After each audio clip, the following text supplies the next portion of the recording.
איי איי איי, איזה חום. תגיד, שלמה, שאלה, איפה אתה בחג?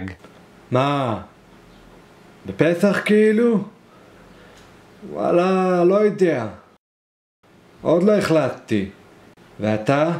שנה שעברה הייתי אצל ההורים של האישה, וואלה היה סיוט. כל הערב סנג'רו אותי. איזה כלבים. די, נמאס, השנה אני נשאר פה. פה אחי? למה מה הולך להיות פה, אה?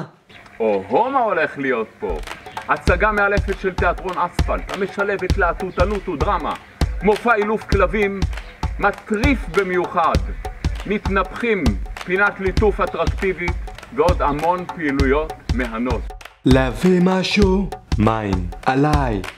אני מזמין אתכם לחוות עמק איילון ביישוב מבוא חורון לחוויית חיבור מהטבע בכל המועד פסח בימים רביעי וחמישי, כולם מוזמנים.